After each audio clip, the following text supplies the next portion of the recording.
Louvado seja o nome do Senhor. Amados irmãos, mais uma vez estamos aqui presentes para assim estar lendo uma palavra do Senhor, orando também em favor de todos.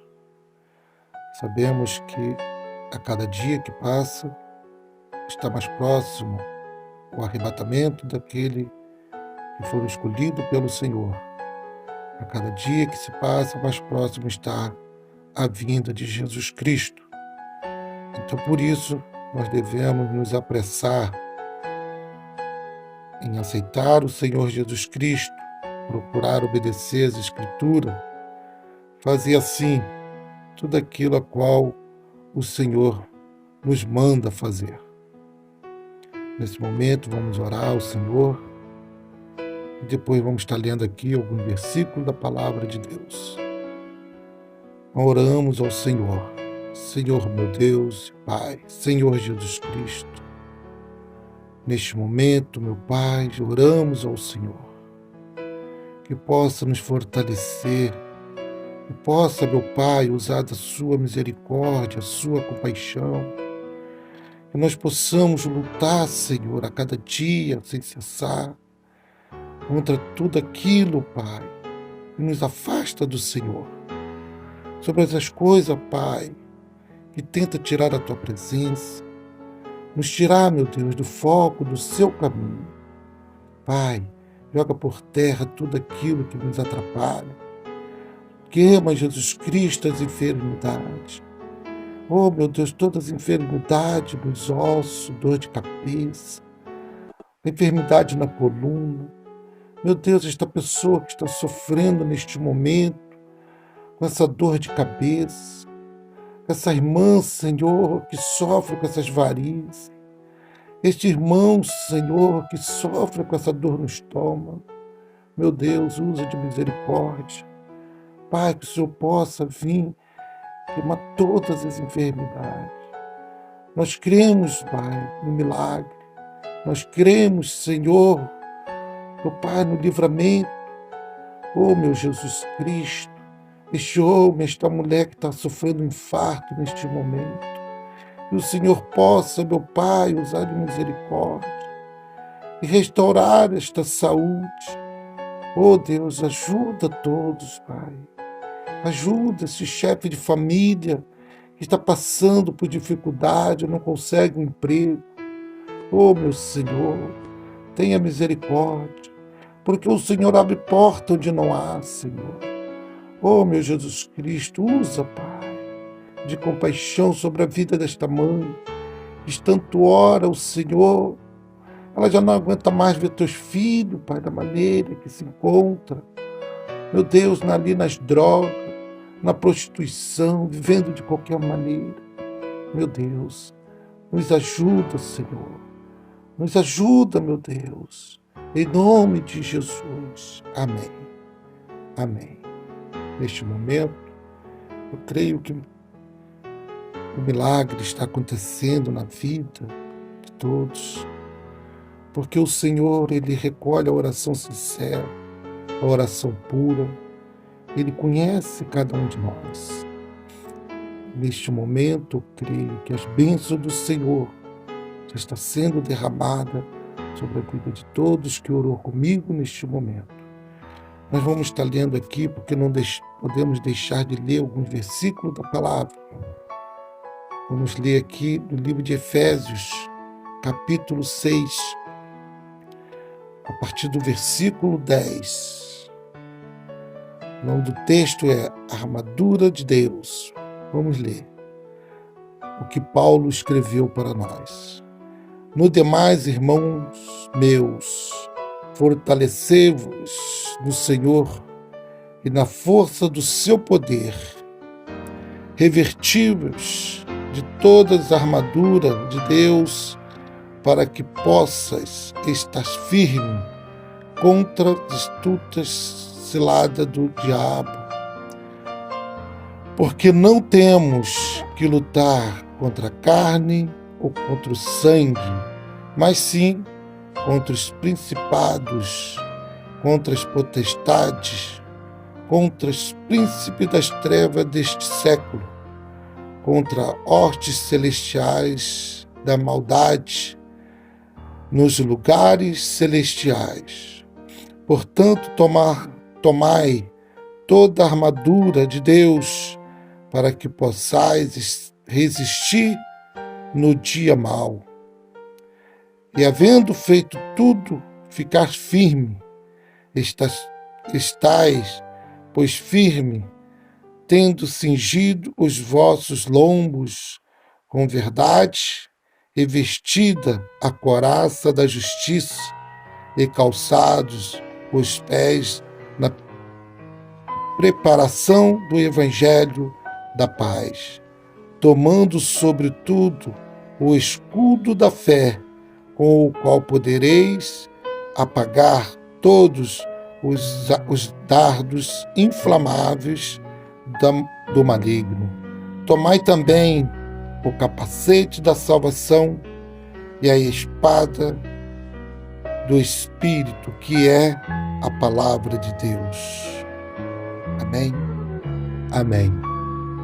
Amados irmãos, Paulo nos deixa aqui escrito que nós devemos estar sempre em constante oração, em constante jejum, e principalmente quando diz da espada, o Espírito, que é a palavra de Deus. Nada melhor para nos orientar sobre a nossa vida espiritual do que a palavra de Deus. Devemos estar sempre lendo a palavra.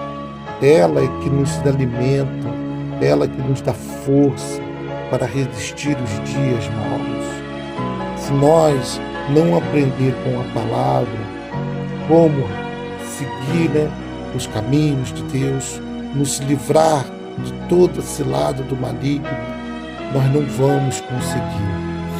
Porque sabemos que a cada momento o inimigo ele arma as suas armadilhas, ele lança as suas redes para que possa nos tirar da presença de Deus.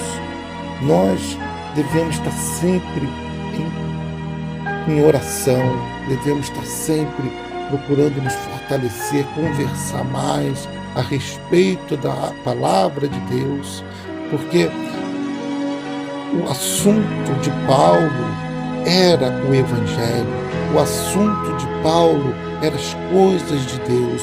Assim também é o que nós devemos fazer no nosso dia a dia, conversar mais sobre o assunto da palavra de Deus. Quanto mais nós nos ocuparmos o nosso tempo falando das coisas de Deus, mais forte nós vamos ficar e mais perto da salvação.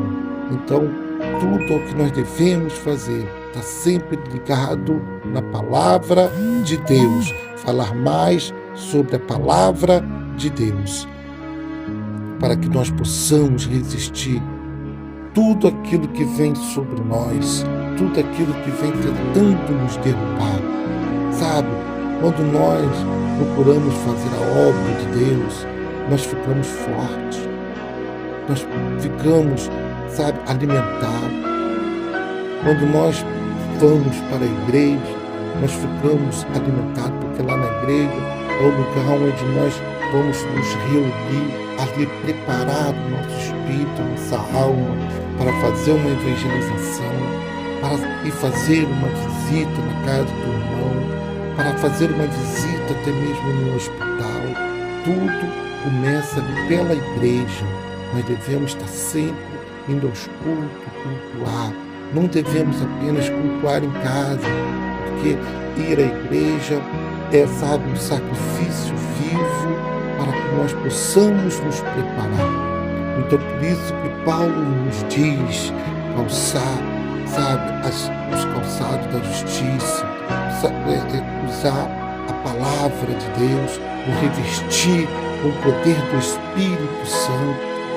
Quando ele fala essas coisas, é porque nós devemos buscar cada vez mais. Sabemos que Paulo era um homem que não tinha nenhuma esperança de ser um cristão servo de Deus.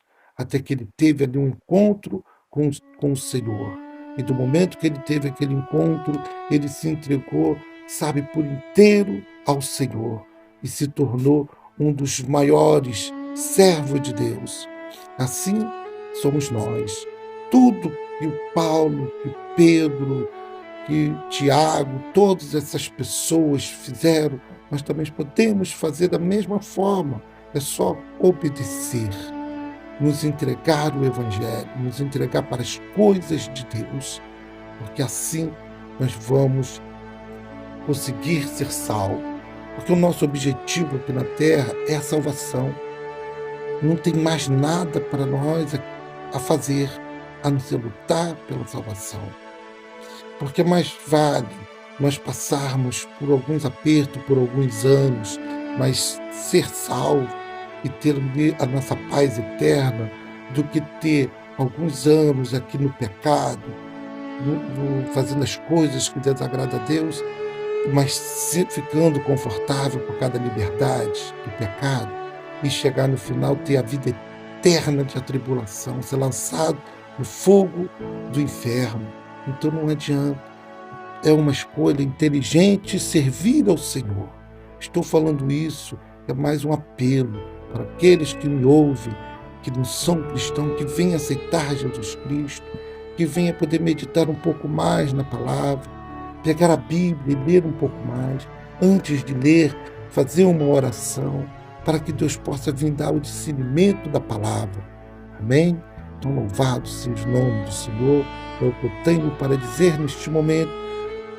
E que Deus abençoe a sua vida, a sua casa, aquela enfermidade venha a ser queimada em nome de Jesus Cristo e a tua saúde restaurada.